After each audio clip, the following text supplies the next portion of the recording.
Good. So good to start. Assalamu alaikum, everyone. We might start now, but before I do, just three humble requests. One is for the kids that are here. We really appreciate you being here. We love that you're here, and it's a great thing, but please do try to be quiet when you play, and when you actually enjoy your time at the mosque, do it in a quiet manner so that it doesn't disturb anyone. The second one is to the parents. Again, thank you for bringing the kids. Thank you for being here. I know you've had a long week, but please keep an eye out for your kids. Make sure that they're not disrupting anyone when they play and they run around. And I guess the third request is for everyone else to please be understanding and patient and try to remember when you were a kid or your children were kids, young, and that it is important for the kids to be here. But also try to remember the sunnah of the Prophet ﷺ, how he treated kids when they used to come to the mosque. And they used to jump on, the Prophet ﷺ and run around and make noise. He was very understanding and patient with that. So please bear that in mind, given that we are using a shared space. Okay, is everyone ready to start? So let's start with the quiz. You've got there, we managed to get the TV working this week. So you've got there the Kahoot pin. If you've got a smartphone, jump into www.kahoot.it. That's www.kahoot.it. And is this being streamed live, Brother Bilal? No, it's not live. Okay. So www.kahoot.it, and then the pin is 2503466. 2503466.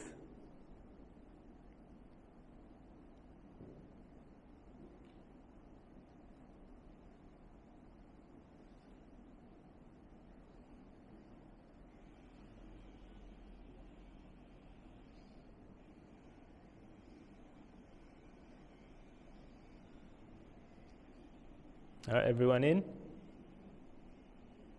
Oh, I've got a few more people joining. 2503466.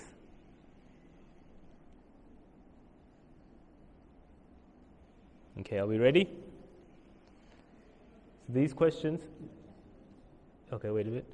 These questions are from last week, so I'm not going to be mean and go all the way back like I did last week. So this is what we covered last Friday, inshallah.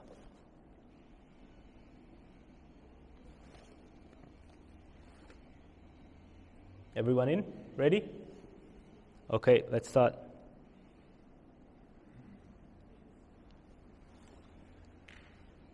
Remember, it scores points based on how quickly you respond as well. Question 1. How old was the Prophet when he went on a trading caravan to Syria where he met the Christian monk? Was he 8 years old, 10 years old, 12 years old, or 15 years old? How old was the Prophet?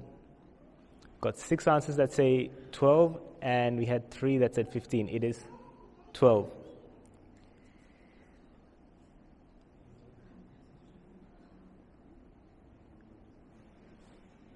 Next question. What were the names of the 2 Christian monks Prophet Muhammad ﷺ met near Syria?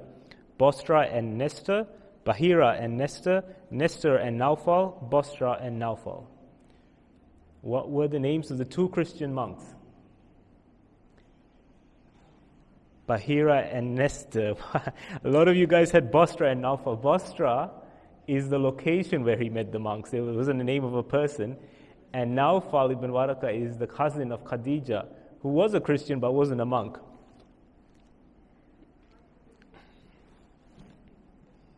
Oh, the scores stay the same. Naz at top. The Prophet as his teen became very good at which thing? Archery, sword fighting, wrestling, horse riding. Which thing was he very good at as a teenager? Archery, sword fighting, wrestling, or horse riding?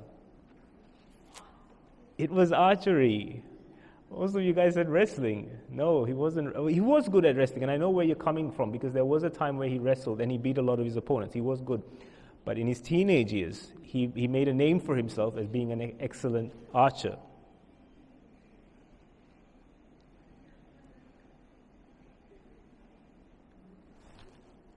What was the name of the pact that the Prophet was proud to be a part of? The pact of honor, pact of ethics, pact of justice, or pact of chivalry? What was the name of the pact? Pact of honor, pact of ethics, pact of justice, or pact of chivalry? Oh, we're not doing too well this week, are we? It was the pact of chivalry.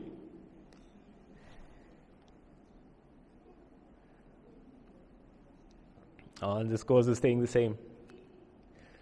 I think some of you fell asleep last week. The Prophet's earliest job was, this is an easy one, looking after camels, looking after sheep, looking after goats, or looking after caravans. The earliest job that the Prophet ﷺ did was looking after sheep. Remember I told you about the difference in the personalities of sheep and goats and why the Prophet ﷺ said all prophets were shepherds of sheep.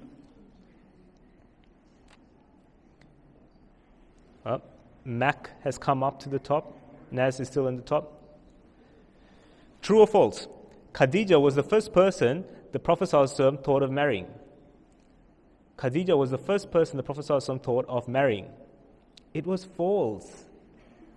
Prophet ﷺ approached Abu Talib and asked his daughter's hand in marriage, and Abu Talib refused. Remember that? Hani. Her name was Hani. The Prophet ﷺ wanted to marry her, and Abu Talib refused. Oh dear. All right, seventh question. Which of these was not a reason for Khadijah to want to marry the Prophet ﷺ? Not his looks, his kinship, not showing favoritism, his beautiful character. Remember, she gave a speech about why she wanted to marry the Prophet ﷺ. Which one was it not? His looks, his kinship, not showing favoritism, beautiful character. Not. It was his looks.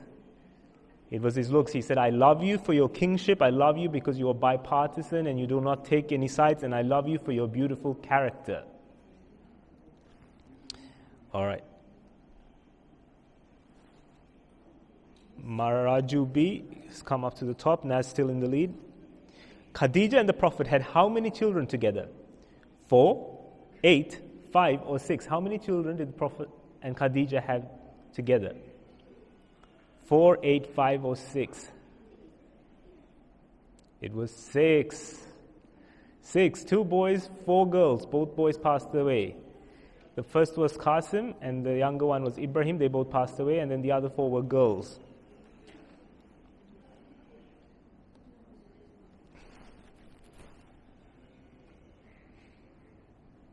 Ahmad is the highest climber, it says. What made the Quraish hesitate to rebuild the Kaaba? Was it the lack of money, the lack of resources, was scared, no one with the knowledge to build it? Why were the Quraysh hesitating in rebuilding the Kaaba?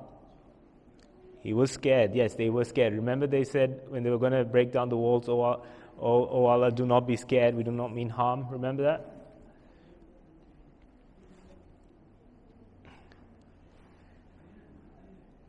Last question. Who did the Quraysh agree should decide as to which tribe would have the honor of putting the black stone in? The most respected one? The one who spoke first at the Kaaba? The most trustworthy one?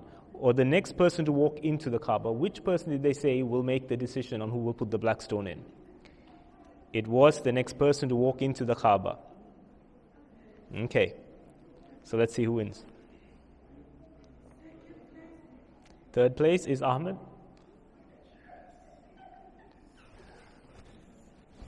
Second is Maraju, and first is Naz. I'll take a photo. I think Naz is my wife, but I promise you I have not shared the answers with her, and she didn't see me make the quiz. Okay. All right, so if you've come to the Seerah for the first time, when we do these quizzes, at the end I take a photo and I try to keep tally of who comes on the top 3. And at the end of the Seerah, I have promised a Seerah book for whoever consistently comes in the top 3. Okay? And we've got the slides this time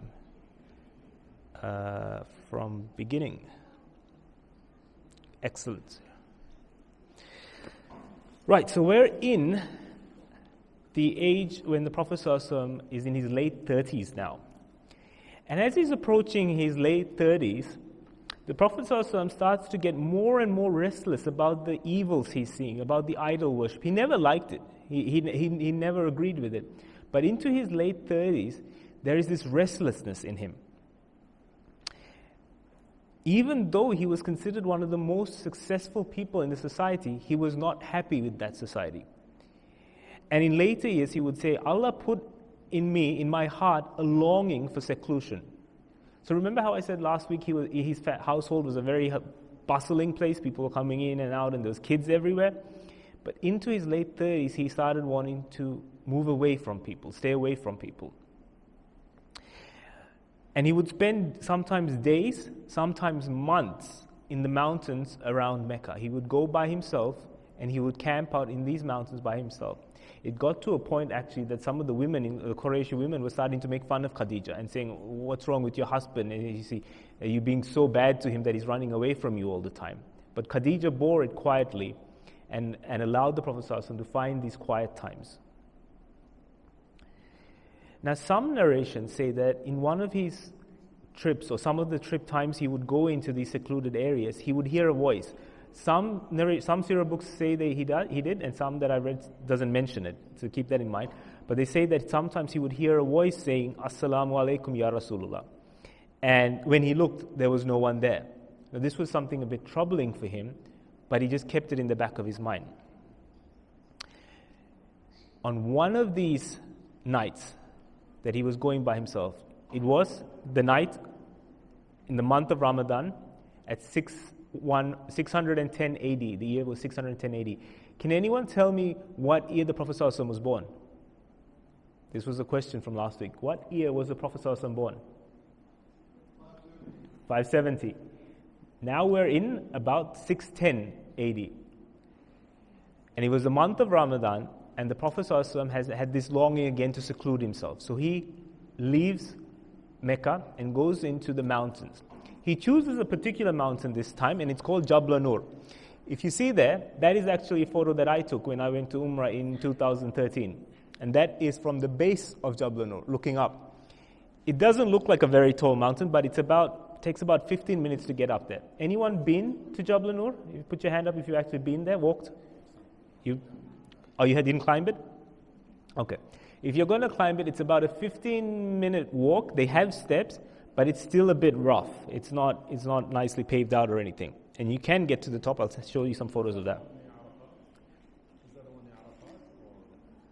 No, I'll actually show you where it is in a second. Kind of near the Haram. And he goes to the top of Jabal Nur, and he goes to a little cave.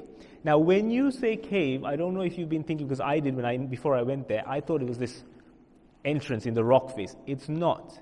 It's literally 3 slabs of rocks that have fallen together, and it's the tiniest space. You cannot stand there. You can crouch there, you can kneel, but it is only one person can squeeze. And that is a photo I took of the entrance. You see where it is? So there's one rock, and then another, and then behind is the third.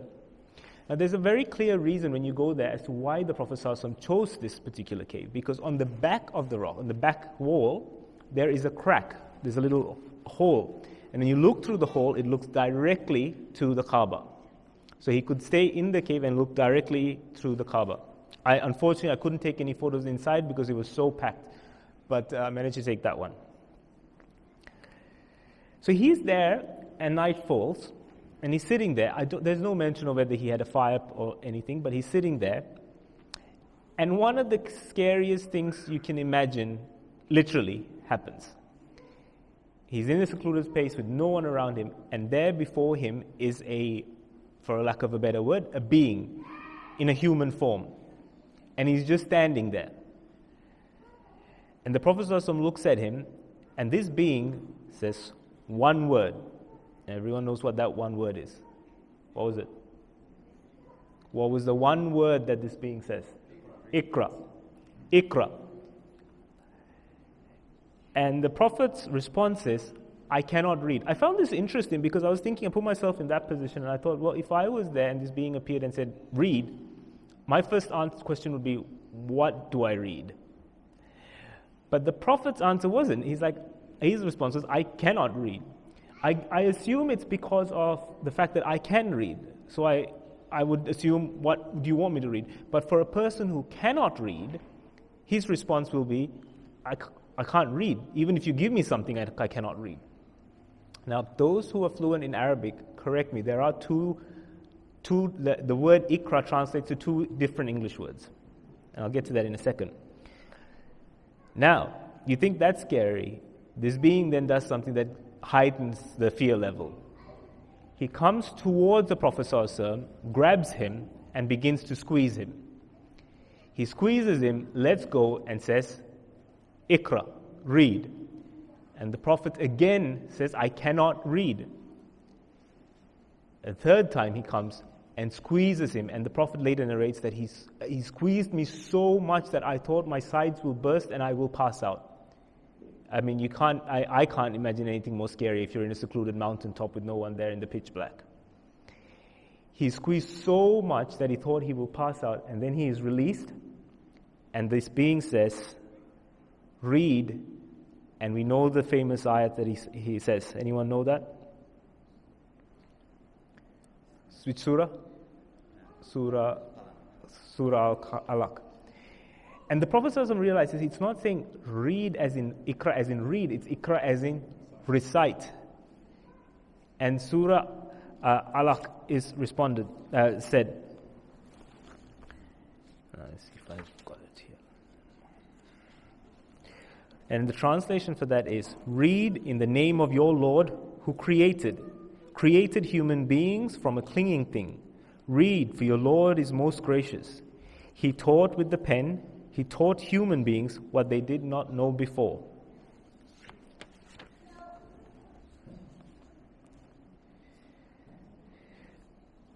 Now, Sheikh Hamza Yusuf, interestingly, talks about this experience. He says, the angel takes the Prophet ﷺ and squeezes him until he thought his sides were going to burst.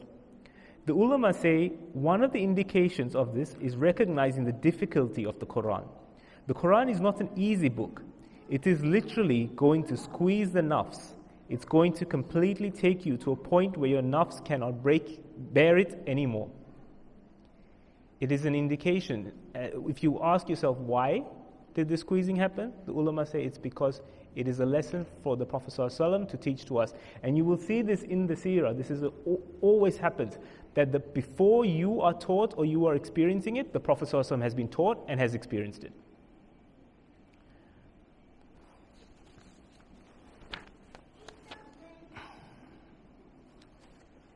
With that, the being disappears. It's pitch black again and it's silent. The Prophet ﷺ bolts. He literally bolts out of the cave. Now, I want you to really picture this. He's 40 years old. He's a 40-year-old man. So this is the photo I took from the top of Jabal Nur. Okay? Khadijah's house, where the Prophet ﷺ was living, is close to Mecca.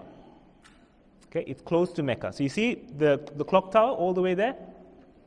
To the Kaaba. That's where the Kaaba is. To give you an idea.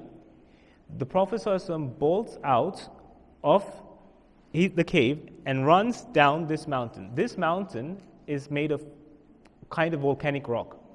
And if you've been there, it's jagged. It's literally jagged rock. It's not soft sand, it's not soft soil, it is jagged rock. And even to this day, when you're climbing it, you have to be very careful where you put your foot, with steps. In pitch black, in the darkness, he runs down the mountain. I don't know if he fell, I don't know if he got hurt, don't know. We just know that he was bolting down the mountain. Halfway down the mountain, just when you think this event can't get any scarier, something else happens. He sees Jibreel in his true form. And the Prophet ﷺ describes him as filling the entire horizon. And the Prophet ﷺ was so scared that he looked left and the entire sky left was full of Jibreel. And he looks right and the entire sky was filled with Jibreel. And he looks up and the entire sky is filled with Jibreel. There is nowhere he can look that Jibreel is not occupying. At this point, I'll just briefly talk about Jibreel. There's a reference to him. The archangels Jibreel and Mikael are recognized in all three Abrahamic religions. This is Islam, Judaism, and Christianity. Jibreel is mentioned once in the Old Testament and once in the New Testament in the Gospel of Luke. As in the Quran, Jibreel comes to Zechariah and Miriam to give news of the birth of Yahya and Isa, respectively. The Quran says, whoever is an enemy to God and his angels and his messengers, and especially to Jibreel and Mikael, then let it be known that most surely God is an enemy to them. So this is just a brief description about Jibreel. Jibreel is filling the entire horizon. And then again, he disappears. The Prophet ﷺ starts running. Now, this is what I want to show you. This is something you don't realize until you actually go there. That's Google Maps. The red dot at the top is Jabal Nur. And we know that Prophet ﷺ lived around the area of the Kaaba. To walk to the Kaaba from Jabal Nur in modern days with clean, easy streets, it takes over 2 hours. Back then, in pitch blackness, with no lights, over jagged rocks, a 40-year-old man runs. You can understand the level of adrenaline running through him. If you've ever doubted if the Prophet ﷺ made this A'udhu up, this one event will show you the fear that was running through him.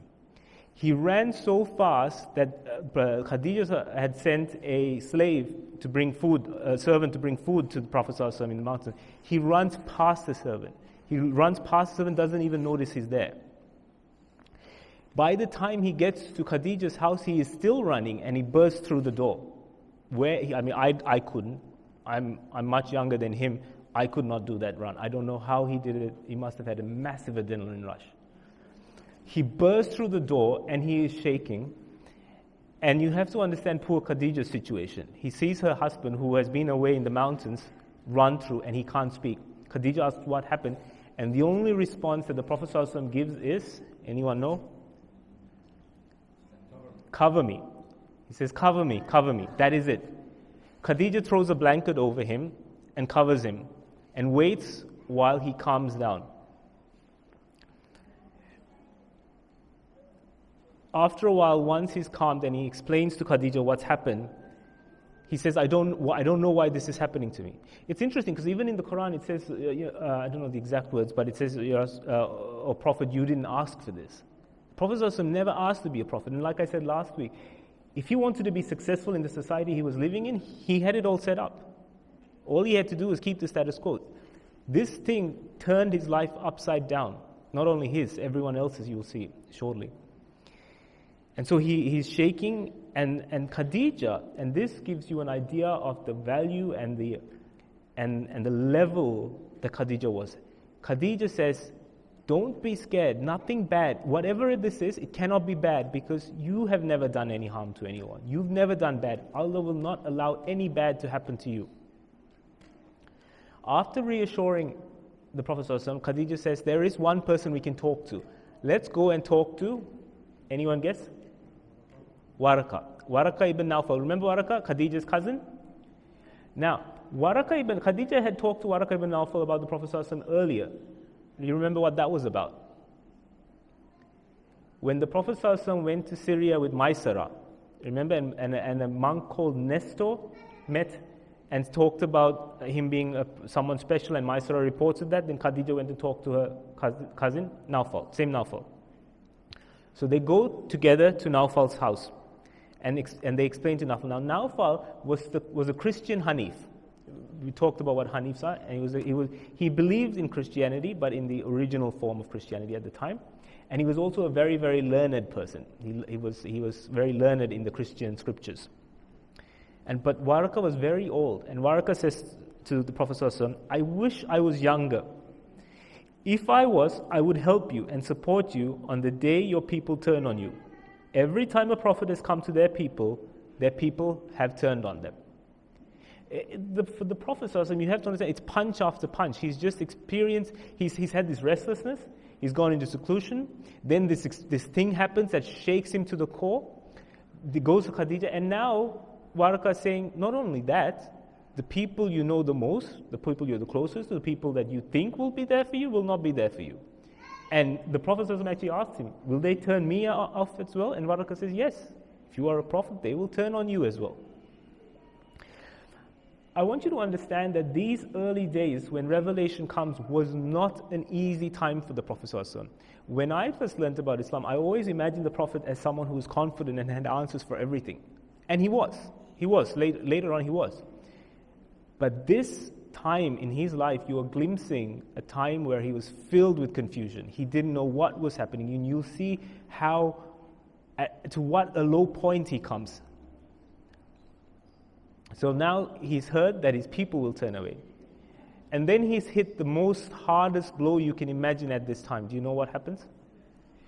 This blow is so hard on him that he actually considers ending his life.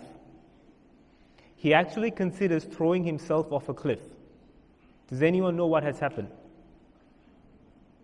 Can anyone tell me?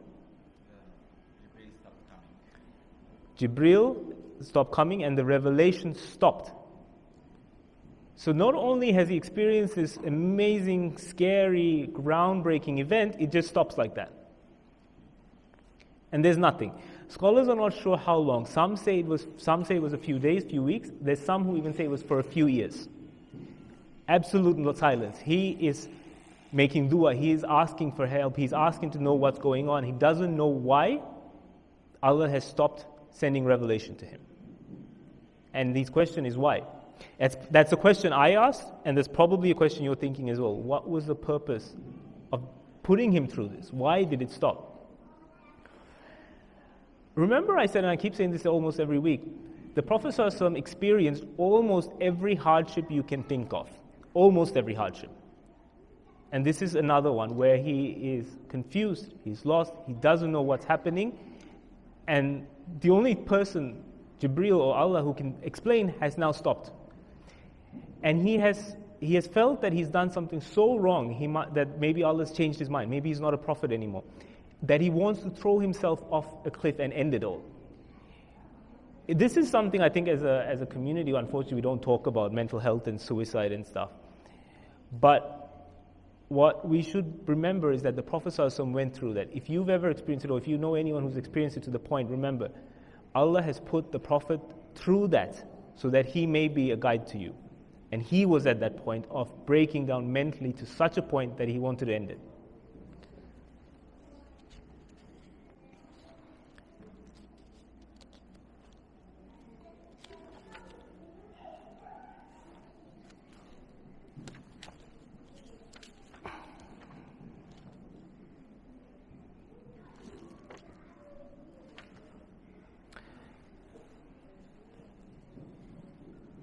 At this time, when he was considering this, a surah is revealed. And this is one of my favorite surahs.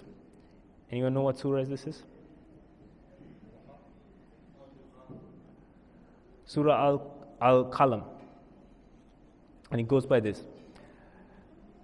By the pen, Noon, by the pen and what the scribes of destiny record, by the grace of your Lord, you're not crazy, as the Meccans claim. On the contrary, you're going to have an unfailing reward, for you have most excellent character. Soon you and your critics will see who it was that was really being challenged the most.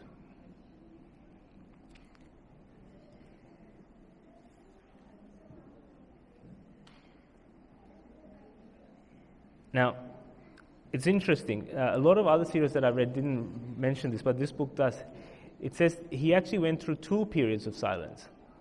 There was that first initial period, and then Surah Qalam comes, and then a longer period of silence. Again testing him. Again he's falling into doubt, and again he's wondering what's happening now.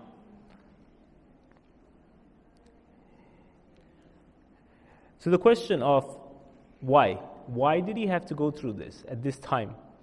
Tariq Ramadan gives an answer to that, which I quite like, so I'll read it from there. He says, he was actually undergoing the same experience as Ibrahim. In the ordeal of this silence, he doubted himself, his capacities, his power, but Allah was constantly strewing his path with signs and visions that prevented him from doubting Allah's revelation, and verbally told him about the necessity of humility. But Allah's silence was now teaching it to him practically. The first teaching is obviously the vulnerability and humility he must naturally have felt from his earliest childhood. This left him utterly dependent on Allah, but also close to the most destitute among people. The second spiritual teaching emanating from these verses is valid for each human being, never to forget one's past, one's trials, one's environment and origin, and to turn one's experience into a positive teaching for oneself and for others. The Prophet ﷺ's past, the one reminds him, is a school from which he must draw useful, practical, concrete knowledge to benefit those whose lives and hardships he has shared, since he knows from his own experience better than anyone else what they feel and endure. This is why. There was two reasons. One, it broke him so that he understood that only Allah is the only one he can rely on. It brought him to a point where it was only Allah that can bring him back out of it. And the second thing was, it brought him to a point of not being able to bear it anymore so that he can understand how it feels for his ummah, for the people in his ummah when they come to a point where they can't bear it anymore. As individuals, but as a community, as a ummah as well. This is why he went through this hardship. Really, he went through this hardship for you. Allah allowed him to go through this hardship so that he can understand your place and your situation.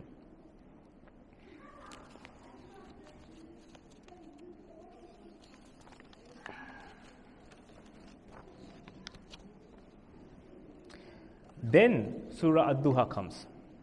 This is the Surah Ad-Duha that comes after that.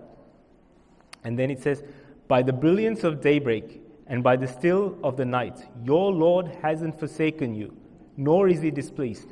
Your future is brighter than your present situation, for your Lord will soon grant you what you truly seek, and you will be well pleased. Didn't he find you an orphan and shelter you? Didn't he find you lost and show you the way? Didn't he find you in need and make you independent? Therefore don't be mean to the orphan, nor scoff at the requests of the poor, and continue to declare the mercy and blessing of your Lord. You can't imagine a better surah to come than when you're at the lowest point. Through all this, though, Khadijah was there for him. Through all this, Khadijah couldn't make sense. I mean, the Prophet ﷺ couldn't make sense. Khadijah didn't know what was happening. But Khadijah stood by him. At one point, Jibreel gives greetings to Khadijah. And the Prophet ﷺ tells Khadijah, Jibreel gives you greetings. And Khadijah is shocked. But her response is, Allah is peace, and from him is peace, and upon Jibreel be peace. The first recorded Assalamu alaikum in Islamic history happened between a woman and an angel. And every time, I really do want you to remember this, every time you give Assalamu alaikum to someone, the first words those were uttered was between Khadijah and Jibreel.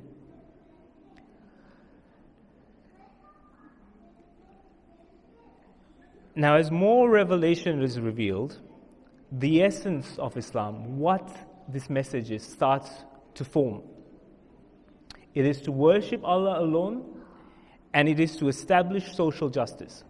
It's the same message, and it is the same message. If you look at the Bible, when Isa was there, and one of his disciples said, "What is the greatest commandment?" Isa's response was, "Love your God with all your might, with all your soul, and with all your mind." And they said, "What is the next greatest commandment?" "Love your neighbor as you love yourself." The same thing, right? The same message. And so this is the essence of Islam that's being formed. And the first to accept this was, we all know, Khadijah. But second place, who was the second to accept? Anyone know? A lot of scholars say it was Sayyidina Ali. A lot of scholars say it was Ali radiallahu anhu, but there are some who differ. Other scholars say it was Zayd ibn Harith, and that kind of makes sense because Ali at this time was about 9 or 10. So even if he did, he would have been very young. Zayd was a lot older than that. There are others who also say it was Abu Bakr, but that's more of a minority opinion. Either way, it became Ali, Zayd ibn Harith, and Abu Bakr. I like Abu Bakr's conversion story. We'll cover a couple of conversion stories. this week. Abu Bakr was very unique in the sense that he was with a group of people the Prophet ﷺ was very close to. And the Prophet ﷺ tells these people that I am a prophet of Allah and I have been given a message. And some of those people say, you lie. Abu Bakr responds and says, you tell the truth. That was it. That was it. That was his conversion. You tell the truth. We're going to see other conversion stories that are way more dramatic and way more elaborate. But I like Abu Bakr's because he needed nothing more than the fact that I know you and I know you won't lie. After Abu Bakr, radiallahu anhu, it was a Sahaba by the name of, anyone know? Abdurrahman ibn Auf. He was one of the greatest supporters of the Prophet ﷺ. And 18 years from where we are now, he became a signatory to the Treaty of Hudaybiyah, and he was one of the 10 companions who were promised paradise. And he was also one of the few Sahaba who actually led a congregational prayer and the Prophet ﷺ prayed behind. There's very few. Abu Bakr is one, and he is another. The next was Abu Ubaidah Ibn Zarha. He fought at Badr and Uhud, and he was one of the leaders of the 4 columns when they came to conquer Mecca. And he was also one of the 10. And at the death of the Prophet ﷺ, you know when the Prophet ﷺ passed away, there was the Ansar were discussing who was going to take over. And so Abu Bakr, Omar, and Abu Ubaidah goes to the meeting of the Ansar. And Abu Bakr says, choose from these 2 people, Omar or Abu Ubaidah. This is the Abu Ubaidah. He was so close and so well respected amongst the Muslims that Abu Bakr put him forward as the future Caliph. The next was a very famous Sahaba, very, very famous. Uthman ibn Affan. Uthman ibn Affan was from the clan of Abu Sufyan ibn Harb, same clan, Abdul Shams. He had a nickname. Anyone know what his nickname was? The holder of 2 lights. Because? Not at that time. Sorry, you have to correct. Not at that time, but he was later called the holder of 2 lights because he married the Prophet ﷺ's daughters, 2 daughters. And he was the 3rd Caliph, and he was also one of the 10 that was promised paradise. His story is interesting. Uthman was a very, very wealthy merchant, very wealthy. And he was on a trading trip.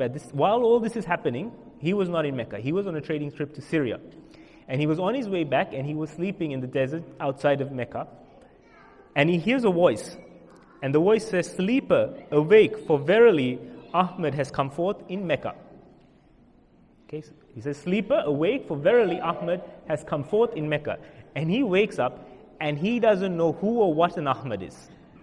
He doesn't know what the meaning of this word is. So he comes towards Mecca the next day. And as he's entering Mecca, just outside Mecca, he meets Talha.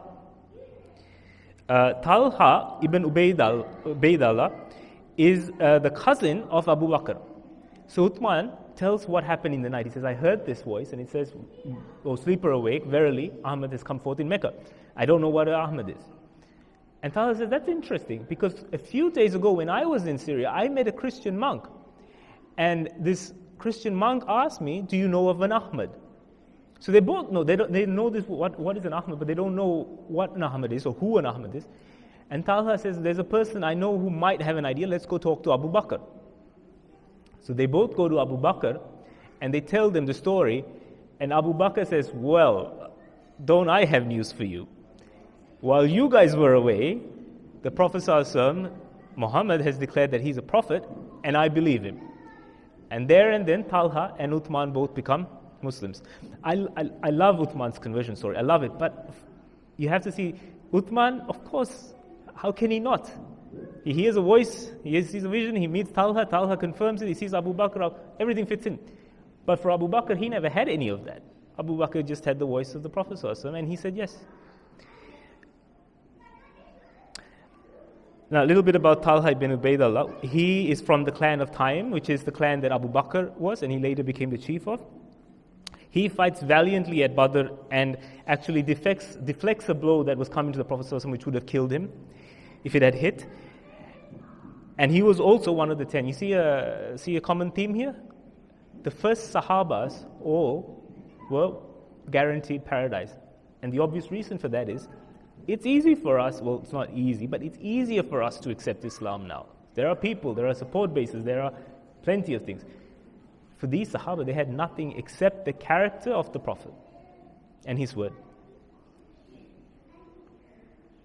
Now there's a view, which is not incorrect, there is a view that the first Sahabas were predominantly the poorer, the weaker. It's kind of true, a majority were.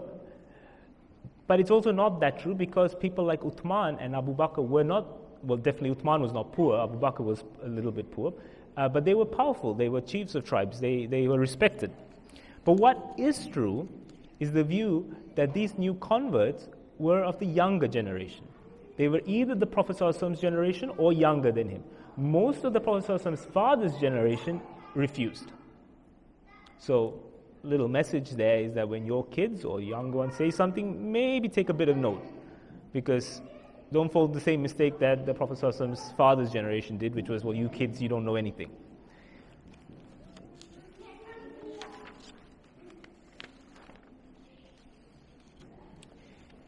In these early days, Jibril teaches Prophet Muhammad ﷺ how to perform wudu, and then also and so the Prophet ﷺ then teaches this to Khadijah and the few Muslims that are around him. And this is again important. The Jibril also teaches him how to pray. Every time you take wudu and every time you pray, you learnt it from someone, right? You learnt it from a friend or a parent or a grandparent or an uncle or aunt or whoever. That person learnt it from someone, and that person learnt it from someone, and that person. It goes all the way to the Prophet ﷺ and to Jibril. Remember, every time you pray, you are doing an act that has come through the generations, through history, through one person to another person, on a long chain. If it had broken at any one point, you may have not learnt it. And yet it reached you. And the start was Jibril alayhi salam. So there is such great significance in your wudu, and there is such great significance in that prayer that you do. At this time, by the way, they weren't doing 5 daily prayers. That came later. That came after ISHA, which is about 9 years after this time. And this time they were praying at sunrise and at sunset. And they were facing Jerusalem. They weren't facing Mecca. Sorry, the Kaaba. Now, initially, the Quraish started getting an idea. Now, the Prophet ﷺ was not telling everyone. He was only telling his family and his close friends. But the Quraysh were starting to get an idea. More and more people, especially people like Abu Bakr and Uthman becoming Muslim, they're like, ooh, what's going on here? But they weren't worried. The Kaaba had plenty of space for plenty of idols. They even had a picture of Miriam and Isa on the wall, right? Another new religion, no problem, great. You know, more pilgrims, more money. And this you can see this in when a visitor comes to the Kaaba and they manage to see the Prophet ﷺ and Khadijah and Ali praying. And he says, what are they doing? And then one of the Quraysh says, oh, it's this new religion that's come up. It's the smallest religion in the world. There's only 3 people in it.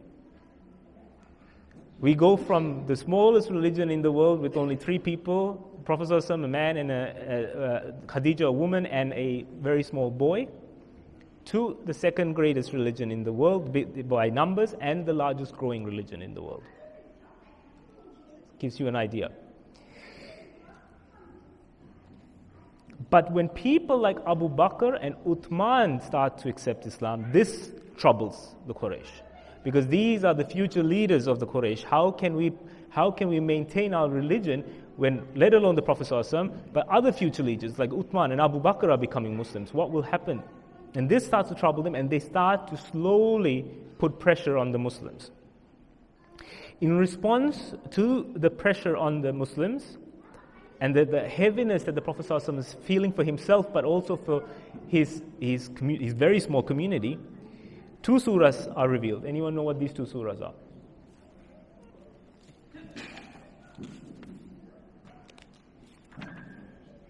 Anyone know what these 2 surahs are? Surah Al-Musadmil and Surah Al-Mudattir. And I love how Muzammil means the enfolded, and Mudattir means the enwrapped. Okay, so I'll read those. So I'll start with Surah Al-Musadmil. O Prophet, covered up in a cloak, stand up in prayer at night, but not all night, half of it, or a little less or more. Recite the Quran in slow, measured tones, for soon we're going to send you a weighty teaching. Rising at night is truly powerful way of taming the soul, and it's the best time for composing words of praise. You're far too busy in the day with ordinary duties to be able to concentrate. Remember the name of your Lord and devote yourself completely to Him. He is the Lord of the East and the West. There is no God but He. So look upon Him as the one who can take care of your affairs. Have patience with the Meccans and what they are saying, and distance yourself from them in an amiable way. Let me deal with the deniers who have the finest things in life. Bear with them just for a little while longer. And the book talks about, it says, enfolded is named after the Prophet who, in a state of despondency, enfolded himself in his cloak, awaiting further instructions. The surah establishes the night prayer as a powerful method of achieving spiritual equilibrium, and also reminds him to bear patiently with the abuse he was suffering, and that Allah has a plan for the critics. And then similarly, Mudaththir says, O Prophet, wrapped in a blanket, arise, warn, magnify your Lord, keep your clothes clean and shun the idols. Don't give in charity with the exception of receiving anything back for your Lord's sake. Be patient. If I could ask the kids, if you guys can enjoy yourself, but please don't run around, so it does disturb a little bit. And please try to keep the tones down. And parents, if you could ask your kids to keep the volumes down as well, that would be appreciated.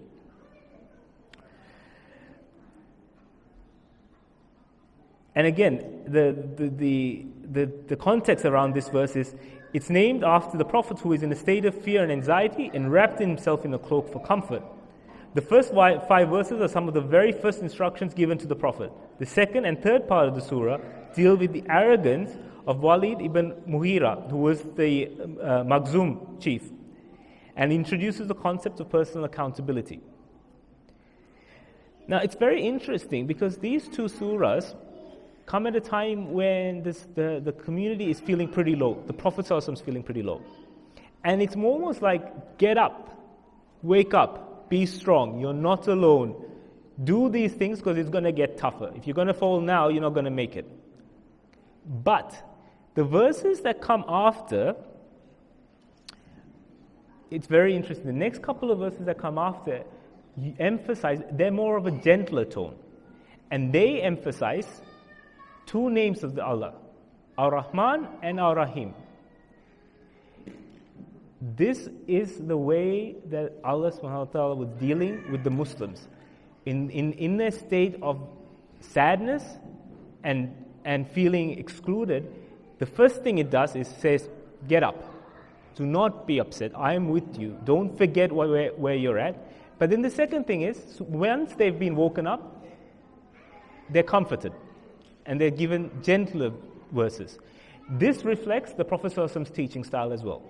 Whenever he saw a Sahaba who was upset or depressed or was slacking off, it would be a warning, a sense of urgency, but then it was followed with comfort and gentleness.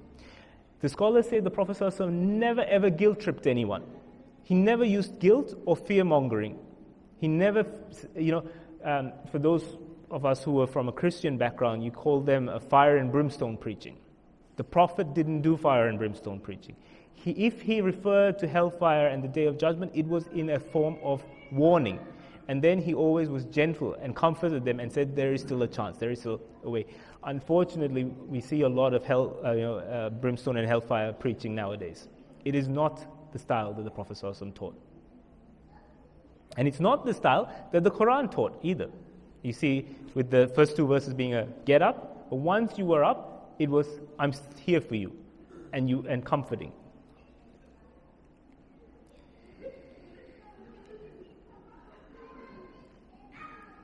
Now,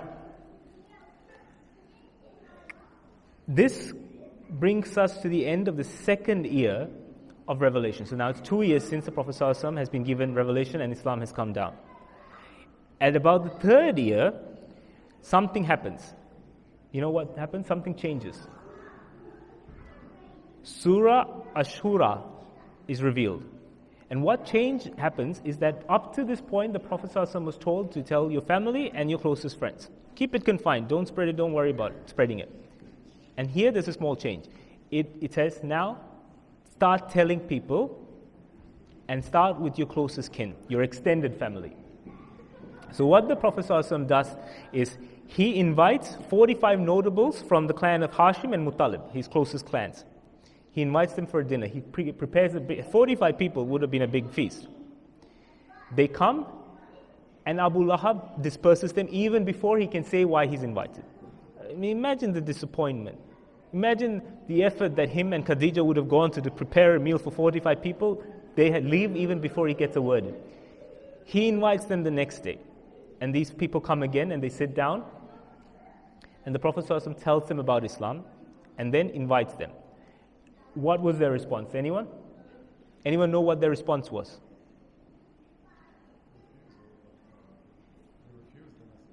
Not right away. The response was pin drop silence. It's almost worse. It's almost worse than being refused. They just look at his face. No one speaks a word. Pin drop silence. And it goes for a while. Can you imagine the stress the Prophet ﷺ is under in these early times? I mean, I don't know how he bore it. Yes, he had Jibreel comforting. Yes, the revelations were coming, but it was a punch after punch after punch. And Ali, who is at this time, I think he's 13 years old.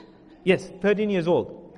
Gets up because he can't stand it anymore. He can't stand seeing the sadness and the heartbreak that Prophet ﷺ was going through with this pin drop silence. So he stands up and he says, I will support you. I will be there for you.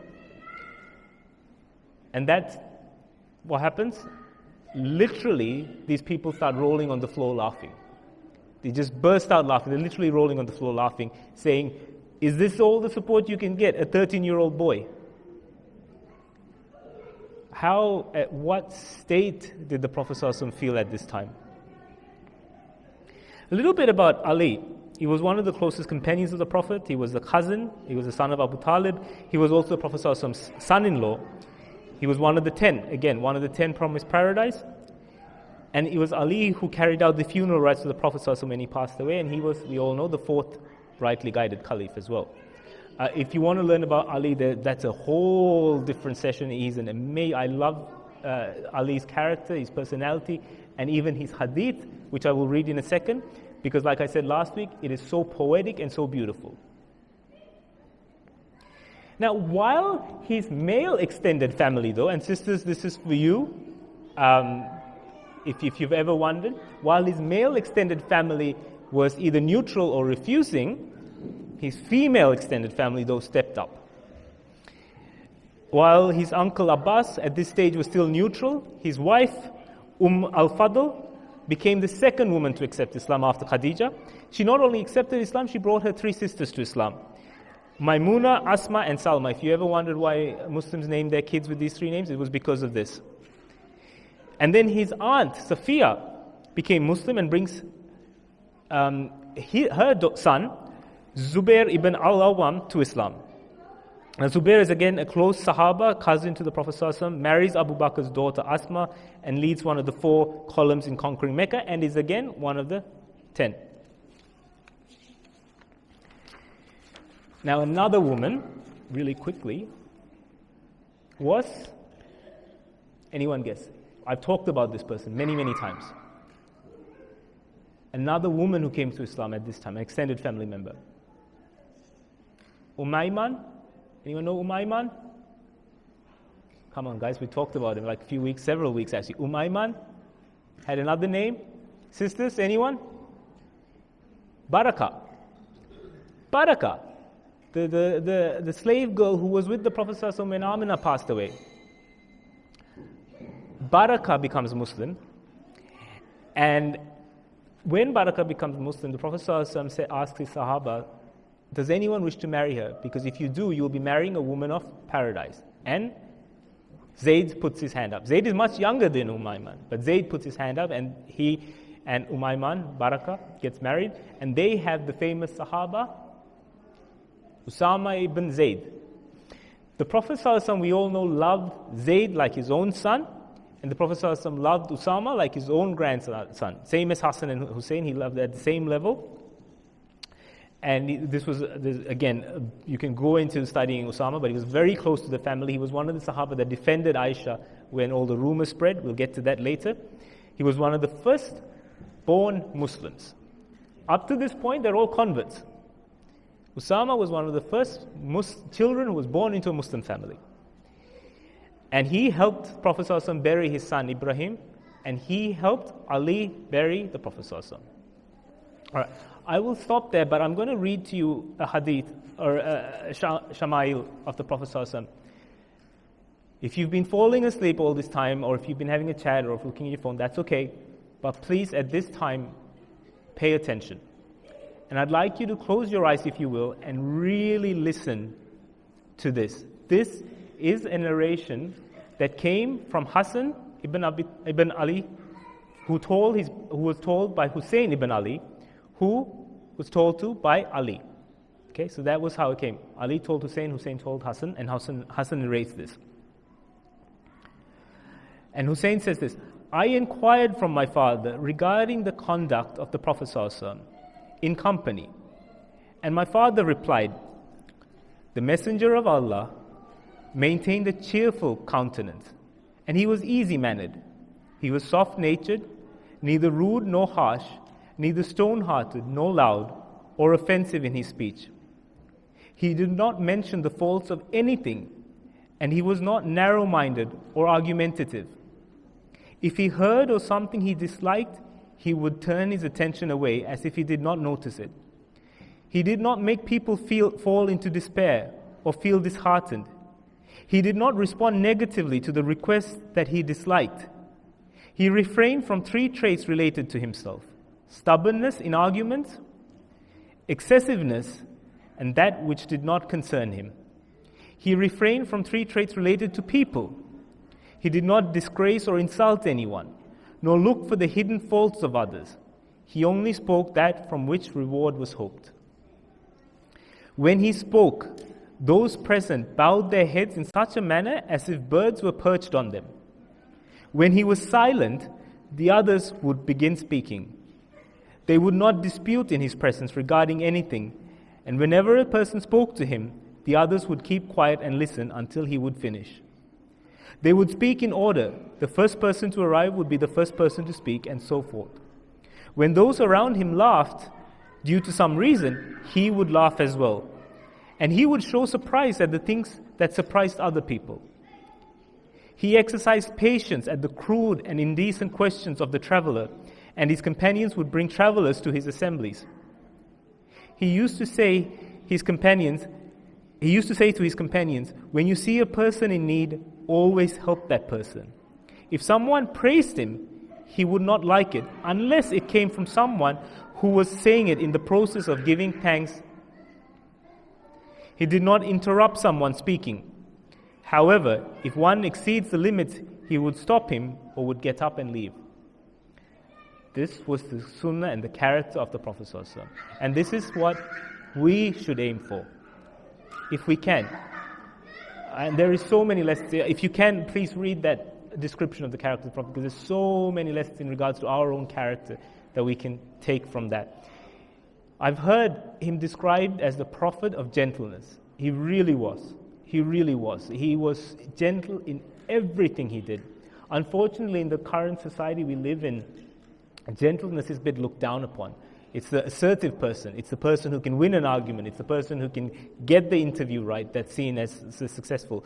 And yes, in this society, we have to maintain that if you're going to achieve anything. But always remember, the Prophet's character was the one who would endure rudeness, who would endure something mean to him. He would cry. The Prophet ﷺ would cry till his beard got wet. And he was always gentle in his speech, and he was always very quiet and calm in how he responded. And he loved kids. If we don't have any questions, I'll stop there, because I don't think we can top the description of the Prophet anyway. So that's where we'll stop, inshallah. And I will see you all again next Friday. Assalamu alaikum. Thank you, everyone.